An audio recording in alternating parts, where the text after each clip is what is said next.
শপথ ফজরের সময়ের শপথ ফজরের সালাত আদায় করে থাকি সেই সময়ের শপথ করছেন আল্লাহ। আল্লাহ বলছেন ওয়াফাজ শপথ ফজরের ওয়ালায়ালিল আশর শপথ 10 রাতের এবং 10 দিনের 10 রাত এবং 10 দিনের জোর এবং বেজোরে আল্লাহ রাব্বুল আলামিন তাদের শপথ করে এই কথা বলছেন। তাফসীরে মাযহারি 3 নম্বর খণ্ডে 16 নম্বর খণ্ডের শেষের দিকে সূরাতুল ফাজরের তাফসীরের মধ্যে আসছে আল্লাহ রাসূল সাল্লাল্লাহু আলাইহি ওয়াসাল্লামের কাছে যখন ওয়ালায়ালিল আশর এই রাত এবং দিনের বেজোর সংখ্যা হিসেবে আল্লাহ রাসূল সাল্লাল্লাহু আলাইহি ওয়াসাল্লাম ঈদুল আযহার এই 10টা দিনকে তিনি নির্দিষ্ট করেছেন। সহিহ বুখারীতে 1277 নম্বর হাদিসে আল্লাহ রাসূল সাল্লাল্লাহু আলাইহি ওয়াসাল্লাম বলেছেন ঈদুল ফিতর ঈদুল আযহারের সবচেয়ে বড় একটা আনন্দের দিন হচ্ছে ঈদের দিন। আর এই ঈদের দিন উৎপাদিত হয় মানুষের পশু, মানুষের ছাগল এইগুলো দিয়ে আল্লাহর উৎসর্গের মাধ্যমে।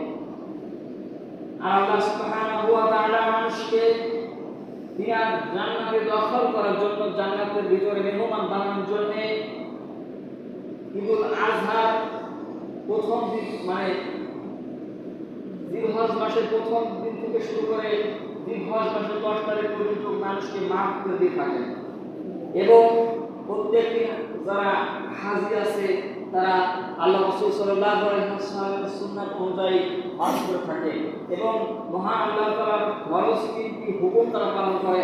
ফরজ 3টি হুকুমের একটি হচ্ছে কাবা তাওয়াফ করা, দ্বিতীয় ইহরাম বাঁধা, তৃতীয় হচ্ছে আরাফার মাঠে অবস্থান করা। এই হচ্ছে হজের ফরজ, এই হচ্ছে হজের ফরজ। এইগুলো করে থাকেন তারা। ইনশাআল্লাহ আমরা যারা হজ করি নাই মানে হজের বিষয়ে অবগত নেই, কিন্তু সেই আমলের বিষয়ে আমরা একটু অবগত হই। আল্লাহ নবী সাল্লাল্লাহু আলাইহি ওয়াসাল্লাম সাহাবীদেরকে বলতেন তোমরা জিলহজ মাসের প্রথম দিন থেকে শুরু করে জিলহজ মাসের 10 তারিখ পর্যন্ত রোজা রাখো, অর্থাৎ ঈদের একদিন আগ থেকে রোজা ভেঙে ফেলো। মনে করেন 9 তারিখ পর্যন্ত, একদম 9 তারিখ পর্যন্ত আল্লাহ রাসূল সাল্লাল্লাহু আলাইহি ওয়াসাল্লাম রোজা রাখার কথা বলেছেন এবং বেশি বেশি তাসবিহ তাহমিদ জিকির আজকার করার কথা বলেছেন। আল্লাহ রাব্বুল আলামিন আমাদেরকে সেই বরকতের সময়টুকু নাসিব করে, আল্লাহ আমাদেরকে হায়াতের তৈয়বা সিয়াতে কুলিয়া দান করে দিতে বেশি বেশি আমল করতে পারেন। আল্লাহ নবী সাল্লাল্লাহু আলাইহি ওয়াসাল্লাম এই জিলহজ মাসে বেশি আমল করার তাগিদ দিয়েছেন। তাগিদের মধ্যে একটি তাগিদ হচ্ছে তাকবীরে তাশরিক, আল্লাহু আকবার আল্লাহু আকবার লা ইলাহা ইল্লাল্লাহ আল্লাহু আকবার আল্লাহু আকবার ওয়া লিল্লাহিল হামদ। এইটা 9 জিলহজ থেকে শুরু করে 13 জিলহজ পর্যন্ত আল্লাহ রাসূল সাল্লাল্লাহু আলাইহি ওয়াসাল্লাম চিৎকার সহজে নামাজের পড়তে বলতে হবে, এমনি বেশি বেশি করতে হবে। শুধু নামাজ শেষ করে বলতে হবে না, নামাজ শেষ করে বলতেই হবে, কিন্তু আপনি হাঁটাচলা করতেছেন মাঝে মাঝে এই তাকবীরে তাশরিক করবেন। আর যারা হজ করতে যায় তারা তো এটা পড়ে, পাশাপাশি এটা পড়ে লাব্বাইক আল্লাহুম্মা লাব্বাইক লা শারীকা লাকা লাব্বাইক ইন্নাল হামদ ওয়া নি'মাতা লাকা ওয়াল মুলক লা শারীকা লাকা লাব্বাইক।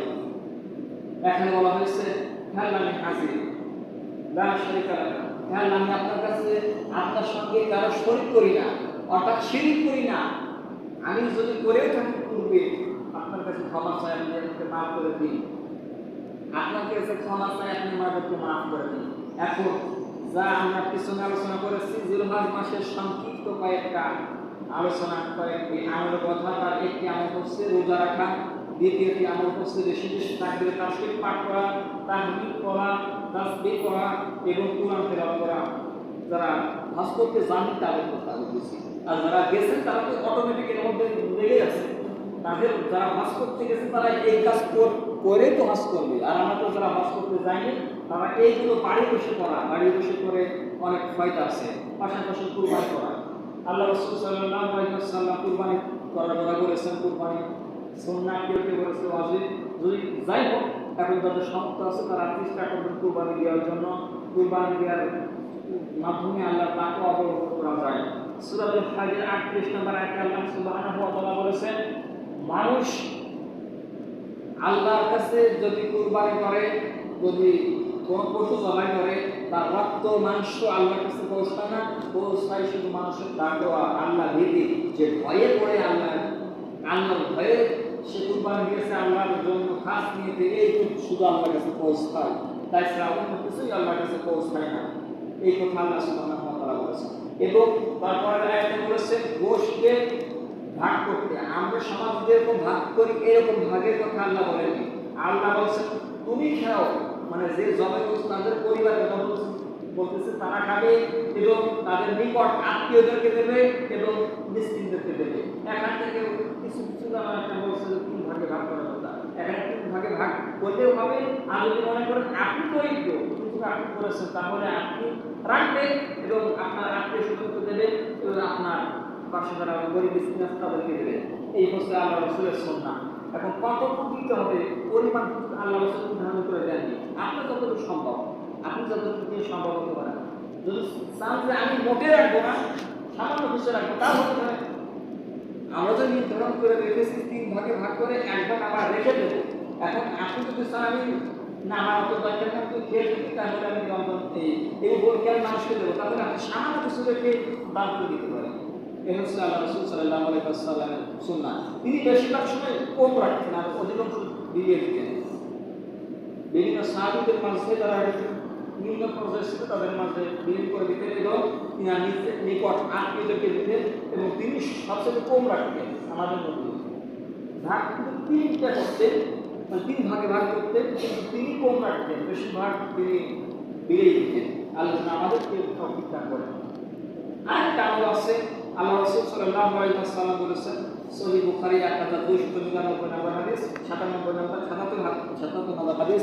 আল্লাহ রাসূল সাল্লাল্লাহু আলাইহি ওয়াসাল্লাম বলেছেন যারা কুরবানি দেবে তারা নখ কাটবে না। জিলহজ মাসের 1 তারিখ থেকে শুরু করে 13 তারিখ পর্যন্ত তারা নখ কাটবে না, মোষ কাটবে না, শরীরে কিছু কাটবে না। কেননা হজের সময় যদি শরীর থেকে একটা কিছু শিখে যাবে বা চুল একটা হয়ে যায়, হাতের নখ কাটা হয়, তাহলে হজের একটা কাফারা আদায় করতে পারে, একটা কাফারা দেওয়া লাগে।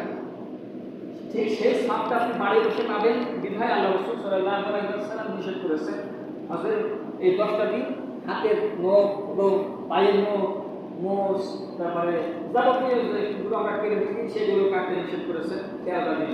আল্লাহ রাসূল সাল্লাল্লাহু আলাইহি ওয়াসাল্লাম যা বলছেন আল্লাহ যেন আমাদেরকে আমল করতে তৌফিক দান করেন। সংক্ষিপ্ত আলোচনা করলাম আমরা জিলহজ মাসের 10 দিনের গুরুত্ব সম্পর্কে এবং আমল সম্পর্কে যারা বাড়িতে থাকে তাদের বিষয়ে।